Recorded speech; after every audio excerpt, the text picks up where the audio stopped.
difference. Sophie, everybody knows, probably because we're on your channel, that you are a doctor, normally an aesthetic doctor day by day, but now you're going back frontline NHS. Yes. For which we all absolutely salute you. I mean, this is such a brave and necessary thing. But can you tell us a bit more about what you've been doing? So, yeah, as you said, I'm a full-time aesthetic doctor normally, but my background is in anaesthetics and intensive care. So I have a skill set that right now not even that many doctors have. And, you know, you don't become a doctor just as a job. It's a bit of it is a vocation, it's a calling. And as this has happened, I've just known I had no other choice. So I needed to go back. Yeah. Yeah. So what preparations have you been making? I did all of my, obviously all the simple paperwork. So even though it's an emergency, I've still had to do a little bit of HR stuff. I've volunteered at the hospitals I've worked at previously, which means things are a little bit easier. And then today I've been on a COVID-19 training day. So the trust has laid on some specific training days to tell us all what the logistical plans are, because out in Kent we're a little bit behind London, so things aren't quite as crazy yet as in some of the London hospitals. So Hi Gavin. I'm happier doing it this way and starting now while it's not quite so bad yet. Yeah, so tell us what you've been learning on your training. So just all about the personal protective equipment we'll be expected to use when we're working in red zones. So hospitals are now divided into red, orange and green zones. So your red zones are where your COVID positive patients are, your oranges are where the suspected ones are, and your green is where the people who we think are negative are. But of course that's just like being in your local supermarket, and some people will have it. So we've been learning about personal protective equipment, how to put it on and take it off properly, how to support people with getting into the right positions for improving ventilation. So some really important skill sets. And the people there weren't just anaesthetists, they were orthopedic doctors, they were surgeons, they were people, because actually in the coming weeks people are going to have to be repurposing in many different ways. Yeah, my dentist yesterday told me that he was preparing to reskill. Yes. Yeah, he said he hadn't done a lot of those things since med school, but he's going to have to relearn them pretty quickly. Yeah, exactly. And this is, I mean, for me, it's not that far in my distant memory. I still remember a lot. And, you know, this weekend I kind of gave myself a mental quiz of what do I remember. So I think it's probably going to feel a little bit like riding a bike. But I'm going later this week to shadow a night shift and a weekend with a colleague who I'm still in touch with. He's a friend and he will show me the ropes again, just show me where to find things, things like that. It's because that's the sort of thing I don't want to be doing in the middle of an emergency. But you're also doing some really interesting things in your own clinic and practice, aren't you? Because there's you're setting up an important not-for-profit private GP services, and you were telling me earlier that people are finding it really hard to see their doctor right now, people who are really quite ill. Even as far back as 10 days ago, I was having contact from people who know me, who can't get their usual medical advice. They tried 111. After 2 hours on hold, they got cut off. Their GP told them they can't see them because they had a cough or a fever, even if it's not COVID related. One of them had tonsillitis. And they're not allowed into A&E or a walk-in centre because they're not sick enough to be there. But some of them still need medication and prescriptions and advice and reassurance. And so what we're doing is we've got 2 private GPs on board and myself, and on a not-for-profit basis, we'll be able to provide normal GP services and support for people. Yeah, that's really, really valuable, because people feel so kind of lost and cut off, and, you know, spending hours on 111 and being told that, you know, they can't, even if they've got another complaint which is serious, they can't come in to GP surgery, or they're at risk.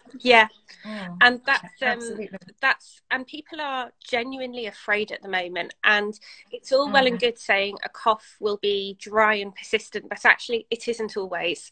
And some people just want to talk it through and want the reassurance of knowing they've had the doctor's advice.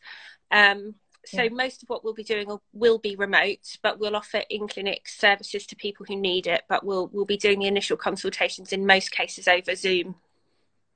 Yeah. So if somebody wanted to access your private GP service, which we have to stress is not for profit, yeah, how do they access that? So you can go to my website, which is illuminateskinclinic.co.uk, and there's actually an online booking link, or our phones are fully manned, or you can send us an email. And we'll also be offering 3 appointments every day free of charge to members of the community on low incomes. Mm-hmm. Oh, that's amazing. Yeah. We've been fielding some questions for you over on Get the Gloss. And we had 2 of the same question, which I'll put to you, is when do you think it's going to end? How long do you think it will last? There are several different answers to this question. How long do we... And the answer is no one actually 100% knows. My feeling is the worst of the peak of this crisis is probably going to be, I think, between 6 weeks and 3 months, somewhere in that bracket. I then suspect summer might feel relatively normal, but I think we might be in for a little bit of a rough ride again in the autumn. And part of what the government's been trying to do in how it's handled all of this is to pick the exact right moment to place the strict measures that they did last night, because by picking the right moment, they're hoping to minimise the height of our second peak, because every country will get this, because just because we go on lockdown doesn't mean it's eradicated, and we will still have no immunity to it, or not enough. Herd immunity will take a long while to happen. And I think as a country, as a world, because we're all in this together, we'll be feeling this in some way, shape or form for about 18 months. Yeah, it's not going to go away as quickly as we think. Is there anything that we can do at home to try and stay safe and stay well, maybe kind of to support our immune systems? I mean, the number one thing is please stay at home. So by doing that, you're not only protecting yourselves, you're protecting other people, you're protecting people like me, you're minimizing the strain on the NHS, and that is the single most important thing. You don't know who touched that petrol pump in the few hours before you did. You don't know who touched that supermarket trolley. So really do please listen to government advice. In terms of supporting our immune system, yes, keep sticking to a healthy, balanced diet, but there are also some supplements which I think are brilliant for immunity. So vitamin D3 in a pretty high dose, zinc, vitamin C, and I'm personally taking 1,000 milligrams in the morning and 1,000 milligrams in the evening. Probiotics, because looking after your gut microbiome definitely does support your overall systemic immunity. And I'm also taking echinacea. Yeah. And how are you feeling at the moment? I'm actually feeling great. Oh, sorry, one other thing, I am taking glutathione. That's an antioxidant, isn't it? It's a very powerful antioxidant, and I'm taking a liposomal product, actually. Is it the one in the sachet? Yes. Altrians, that one. Yeah. It tastes disgusting, but it's super powerful. And it smells a bit funny as well. But it's amazing. It's like eggs. Yeah. Kat's just said definitely please take zinc. So in lozenge form or in tablet form? To be honest, whatever you Kat. Whatever you can get at the moment. So a lot of places are sold out of these supplements. So the one I'm taking is zinc picolinate. Bear in mind any sort of tablets you take have bulking agents in, and our absorption of them will never be quite what they are in the tablets. So Petronella says, Petronella Ravenshair, hello, a nutritional therapist, says take beta glucans. Fabulous. I will look at that. In mushrooms? Yeah, there is a mushroom. There's a mushroom. There are various mushroom extracts, and even just eating mushrooms. Shiitake, I think, Petronella, correct me if I'm wrong, I think are quite rich in them. I'm feeling great at the moment. Genuinely, that's good. I'm feeling really, really energetic, and I know that's important going into this, because the way we're going to be working will be tiring. We'll be wearing a lot of equipment that will mean we're hotter than usual, more dehydrated. So going into this with good energy levels and feeling healthy is important.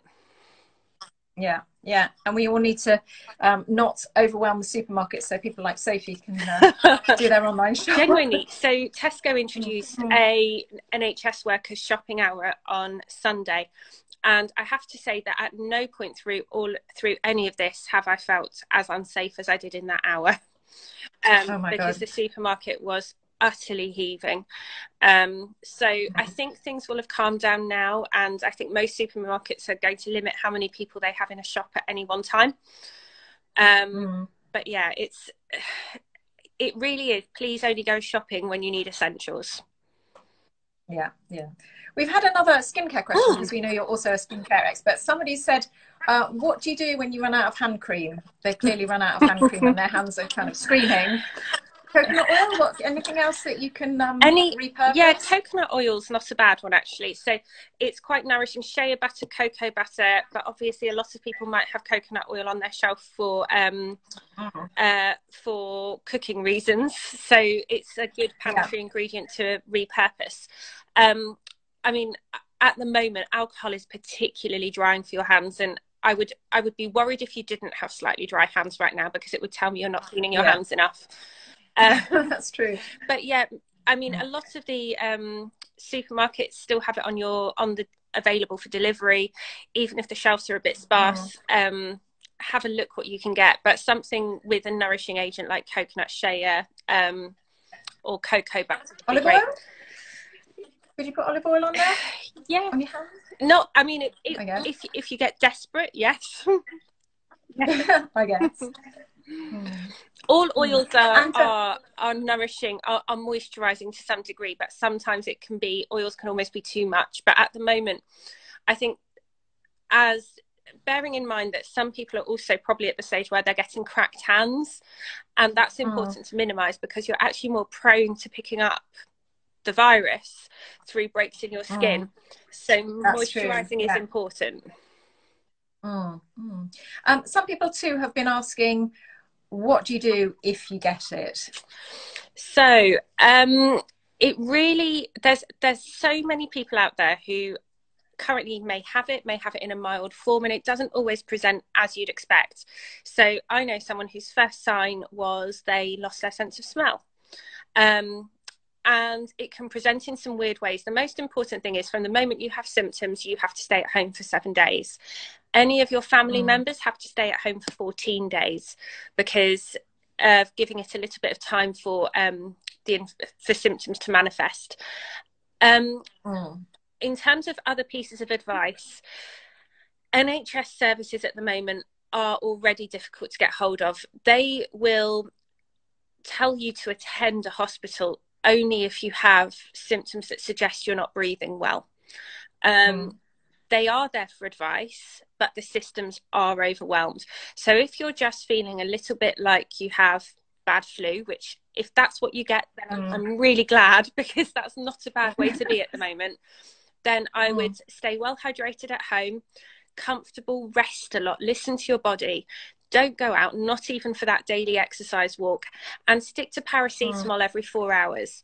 My advice at the moment would be to avoid ibuprofen. Yeah, because there's not so much known about how that relates to COVID, I think. No, there are people who've suggested a bit of question mark over that. There are people who've suggested it may make the outcomes worse for young people, but that isn't solid evidence. But the answer is we don't know. So on the balance of probability, if it was me right now, I'd stick to paracetamol. Great. And is there any good news in all of this that you've seen? I mean, so much. I mean, I really feel like the world has become a much kinder place. I think for me, that's what I really, really hope comes out of this, that we end up as a better society for it, that we learn to look out for our neighbours, that we learn to reconnect with our families. And there are stories like that coming out left, right and centre, which are phenomenal. there's so much research going on. There are several vaccines across the world now in development. I'd be surprised if any of them are available before early next year, but they are coming. And so for me, that's really the positive. We're dealing with a lot of unknowns at the moment, but what is really, really important is that we don't panic, because quite honestly, only worry about what you can control, and what you can control is how much you go out and how well you look after the people within your household and any vulnerable people you feel responsible for. But beyond that, you can't control this. You can't control the bigger picture. And so focus on the positive things, the beautiful sunshine outside, the cherry blossom that I can see outside my window, for example. Stay happy. Yeah, I think we're all much more aware of the weather and the seasons, even though we're not going out so much. You know, we're at home. We're kind of not. I mean, I'm standing in the sunshine for most of the time rather than in my office at work. Yeah. So, and you become more kind of appreciative of what the outside means, and the fact that it's, you know, it's now rationed. Exactly. And actually, I live on quite a main road, and the pollution levels have. Definitely I've noticed that I'm sort of slightly itching less and slightly less bunged up. So I know across the world they're noticing that pollution levels are dropping. Exactly. And maybe we won't ever go back to that. Maybe we'll see that this is, you know, we can make a change.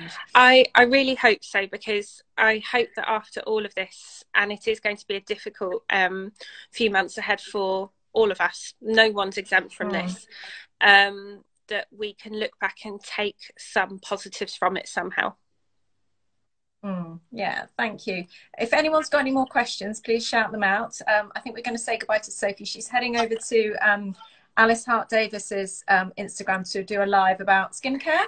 Well, I think generally whatever people wanted to ask. So yeah, it's going to be in about 20 minutes or so, I think. Yeah, so head over to the Tweakments Guide, Alice Hart Davis. Alice's account, Alice Hart Davis. Oh, it's Alice Hart Davis. If you want to know more. And any other questions, anyone who's watching this down the line, feel free to message them across. Yeah, we'll be talking to Sophie again over on Get the Gloss. Sorry, we had an issue with the sound. Otherwise, we'd have brought you that on our channel over there. Do follow us, and we'll be checking in regularly with Sophie to see how she's doing. So follow us at Get the Gloss, please. Hi, Kat. I've just seen there is one more comment. Do you think if we continue this isolation, we will be back to normal in 4 to 6 weeks? I just saw that question pop up from Insta Ruby one. I don't think there's any guarantees of that. I don't think life will go from isolation to back to normal immediately. I think we're in for a period where there will be some restrictions for a longer period of time, and we have to accept that and respect it for the greater good. And there's no saying how long that will be. I might be pleasantly surprised, but I would be astonished if we went from where we are now to normal life in 4 to 6 weeks. Okay, well, thank you for that question. Thank you, Sophie. We won't take up any more of your time. Have a little take care. Tea, little 10 minutes rest before you head over to Alice, and we'll see you over on Alice's and on Get the Gloss in the coming days. Bye, thank Victoria. you. Bye.